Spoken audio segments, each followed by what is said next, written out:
Maria Valtorta, l'Évangile tel qu'il m'a été révélé, tome 10. Passion et mort de Jésus. Chapitre 601. Introduction. Le 10 février 1944. Jésus dit : Maintenant viens. Même si ce soir tu sembles sur le point d'expirer, viens. Je veux te conduire à mes souffrances. Long sera le chemin que nous devrons parcourir ensemble, car aucune douleur ne m'a été épargnée, ni celle de la chair, ni celle de l'esprit, ni celle du cœur, ni celle de l'âme. Je les ai toutes connues. J'ai fait de chacune d'elles ma nourriture et ma boisson, jusqu'à en mourir. Si tu posais ta bouche contre mes lèvres, tu sentirais qu'elles gardent encore l'amertume d'une telle souffrance. Si tu pouvais voir mon humanité sous son aspect aujourd'hui étincelant, tu te rendrais compte de l'éclat avec lequel rayonnent les milliers de blessures qui couvrirent comme d'un vêtement pourpre vivant mes membres lacérés, exsangues, battus, transpercés par amour pour vous. Aujourd'hui, mon humanité resplendit, mais elle a été semblable à celle d'un lépreux, tant elle était frappée et humiliée. L'homme-dieu, dont la beauté physique atteignait la perfection, puisqu'il était fils de Dieu et de la femme sans tache, apparaissait bien laid aux yeux de ceux qui le regardaient avec amour, curiosité ou mépris. Il était un ver, comme dit David, l'opprobre des hommes, le rebut du peuple. Mon amour pour le Père et pour les créatures de mon Père m'a conduite à abandonner mon corps à ceux qui me frappaient, à offrir mon visage à ceux qui me giflaient et à ceux qui me crachaient à la figure, à ceux qui croyaient faire une bonne œuvre en s'en prenant à moi. Ceux-là m'arrachaient les cheveux, me tiraient la barbe, ils me transpercèrent la tête avec les épines, en rendant jusqu'à la terre et ses fruits complices des tourments infligés à son Sauveur. Ils disloquèrent mes membres, découvrirent mes os, m'arrachèrent mes vêtements, infligeant ainsi à ma pureté la plus grande des tortures. Ils me crucifièrent sur le bois et m'élevèrent comme un agneau saigné sur des crochets de boucher, en aboyant autour de mon agonie, comme une meute de loups faméliques que l'odeur du sang rend encore plus féroce. Je fus trahi, vendu, renié, accusé, condamné, mis à mort, abandonné par Dieu lui-même, car sur moi pesaient les crimes que j'avais endossés. Rendu plus pauvre qu'un mendiant dévalisé par des brigands, car on ne me laissa pas un vêtement pour couvrir ma livide nudité de martyr. Même au-delà de la mort, l'insulte d'une blessure, puis les calomnies de mes ennemis ne me furent pas épargnées. Je fus submergé sous la fange de tous vos péchés, précipité jusqu'au fond de l'obscurité de la douleur, sans aucune lumière du ciel pour répondre à mon regard de mourant, sans voix divine pour répondre à mon ultime invocation. Isaïe indique la raison d'un tel acharnement. Vraiment, c'étaient nos souffrances qu'il portait, nos douleurs dont il était chargé. Nos douleurs, oui, c'est pour vous que je les ai subies, pour soulager les vôtres, pour les adoucir, pour les supprimer si vous m'étiez resté fidèle. Mais vous ne l'avez pas voulu. Et qu'avez-vous obtenu ? Vous m'avez considéré comme un lépreux, un homme frappé par Dieu. Oui, j'avais la lèpre de vos péchés infinis, comme un habit de pénitent, comme un cilice. Mais comment n'avez-vous pas vu rayonner l'infinie charité de Dieu sous ce vêtement endossé pour vous sur sa sainteté ? Couvert de plaies à cause de nos iniquités, brisé à cause de nos crimes, dit Isaïe, dont les yeux de prophète voyaient le Fils de l'homme couvert de contusions pour soigner celles des hommes.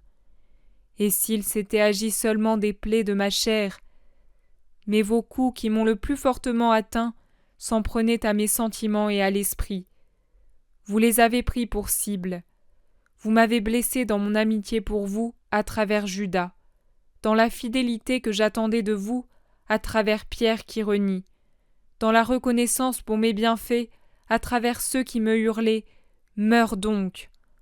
alors que je les avais guéris de tant de maladies, dans l'amour par la torture infligée à ma mère, à travers la religion, en me déclarant blasphémateur, moi qui par zèle pour la cause de Dieu, m'étais remis entre les mains de l'homme en m'incarnant, en souffrant toute ma vie et en m'abandonnant à la férocité humaine sans prononcer le moindre mot ni élever la moindre plainte. J'aurais pu réduire en cendres les accusateurs, les juges et les bourreaux en un clin d'œil. Mais j'étais venu de mon plein gré accomplir le sacrifice. Donc, comme un agneau, puisque j'étais l'agneau de Dieu et que je le suis éternellement, je me suis laissé mener pour être dépouillé et tué. C'est ainsi que j'ai fait de ma chair votre vie. Lorsque je fus élevé de terre, je me consumais déjà de souffrances sans nom, ou plutôt qui portaient tous les noms. C'est à Bethléem que j'ai commencé à mourir à la vue de la lumière de la terre. Elle était si différente pour moi, le vivant du ciel, que cela m'angoissait. J'ai continué à mourir dans la pauvreté, la fuite, l'exil, le travail, l'incompréhension, la fatigue, la trahison, les arrachements dans mes affections, les tortures, les mensonges, les blasphèmes. Voilà ce que l'homme m'a donné, à moi qui venais le réconcilier avec Dieu. Maria, regarde ton Sauveur. Son vêtement n'est pas blanc, ses cheveux ne sont pas blonds. Il n'a pas les yeux de saphir que tu lui connais. Son vêtement est rouge de sang, il est lacéré, couvert d'immondices et de crachats. Son visage est tuméfié, il a l'air hagard. Le sang et les larmes voilent son regard, et c'est à travers la croûte qu'il forme, mélangée à la poussière qui alourdit ses paupières, qu'il pose les yeux sur toi. Mes mains, tu les vois, ne sont qu'une plaie et attendent la plaie ultime. Regarde, petit Jean, comme ton frère Jean l'a fait. Je laisse des traces de sang sur mon passage. La sueur délave le sang qui reste de l'agonie au jardin ou qui suinte des lacérations dues au fouet.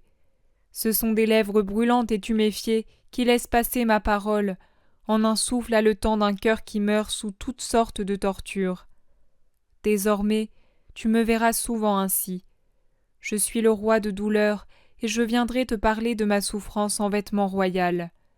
Suis-moi malgré ton agonie. Puisque je suis le miséricordieux, je saurai aussi mettre devant tes lèvres intoxiquées par ma douleur le miel parfumé des plus sereines contemplations. Tu dois néanmoins préférer celle du sang, car c'est grâce à elle que tu as la vie et que tu la porteras aux autres. Baise ma main ensanglantée et veille en méditant sur moi, ton Rédempteur. Je vois Jésus tel qu'il se décrit. Depuis 19h ce soir, il est maintenant 1h15, je suis réellement agonisante. Jésus me dit ce matin, le 11 février à 7h30.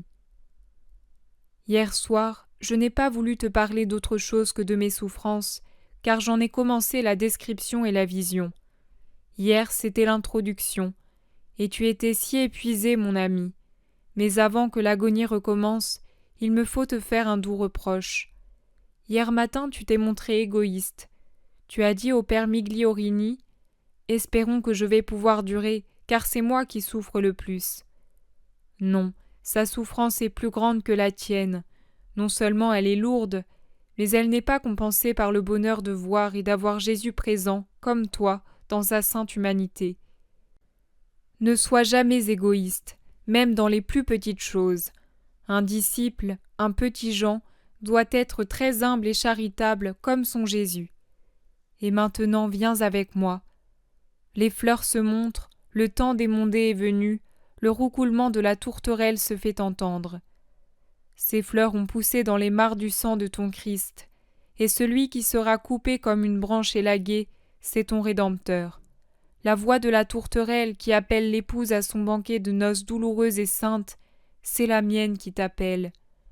Lève-toi et viens, comme le disent les textes de la messe d'aujourd'hui. Viens contempler et souffrir. C'est le don que je fais à ceux que j'aime.